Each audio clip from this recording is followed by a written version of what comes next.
Just when we thought 2020 was going to be the year, James Charles is making headlines yet again for a possibly transphobic joke gone totally wrong. What is up, you guys, and happy Monday. It's officially the first full work week back from the holidays and only 6 days into the new year, and James Charles is in hot water again. As we all thought this weekend would bring peace and tranquility after all the end of year craziness, Friday night was anything but. We were hit with a massive meme surrounding the trending topics surrounding World War III and being drafted in a war following President Trump's US airstrike on Iran, which in all honesty is something that probably shouldn't even be joked about in the first place. But unfortunately, James Charles was among the millions of Twitter users who decided to take part in sharing their reactions to the potential they'd be drafted in a war, and it was hardly taken as a joke. The makeup mogul took to Twitter to share 4 different photos of himself with the caption, quote, "Me when the government comes knocking on my door for the draft."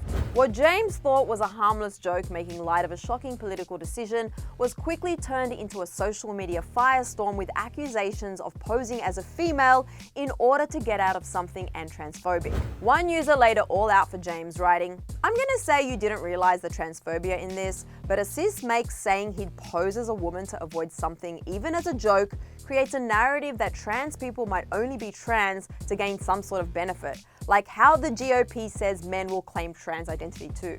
Another fan touched on the real-life horror trans people endure for being their true selves, saying, "This is transphobia at its finest. You can take off the wig and all the clothes at the end of the day and still be fine, whereas trans women are getting murdered for doing the same. Being a woman shouldn't be a costume, especially when you're just trying to get your way." And then things got even more political when another user attached a screenshot saying, "A cis male using the trans military ban as a joke just doesn't sit right with me at all." James was then forced to partake in some major damage control and clarified his stance on the whole matter, writing, "Just to clarify, this tweet has nothing to do with the trans military ban, which I obviously do not support. It's a lighthearted joke regarding the fact that I had to register for the draft when I turned 18, just like every other boy, and I don't want to fight in a war, that's all." After his response was posted, James continued on with his day, but shortly after, he hopped back onto Twitter to share with his fans that he feels the best he has felt in a while. He tweeted, quote, "I am the happiest I've been in so long. Yeah, 2020 is off to a good start." We're thrilled James is feeling like he's in a great place despite the backlash from his tweet, and despite what James might have tweeted about being the happiest he's been in a while, 2020 was not quite off to a positive start for the YouTuber. Things all started about an hour into the new year when James found himself in hot water for allegedly recording himself singing a song containing the N-word.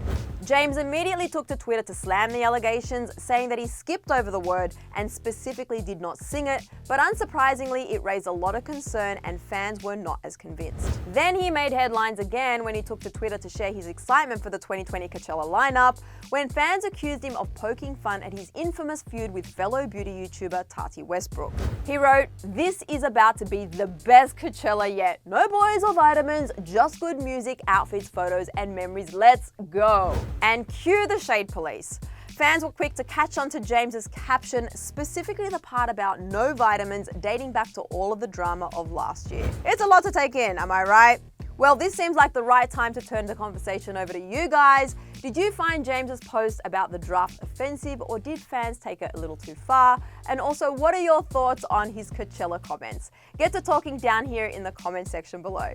And while you're down there leaving comments, you guys, if you have not hit the subscribe button before, today is a really good day to do it. Hit that button right there, and also hit the bell to be notified the second we post a new Clevver News update. After that, catch up on all the tea you missed while you were on holidays right over here. I'm Susan Morad. Thanks for hanging out with me, and I'll catch you later. Bye, guys.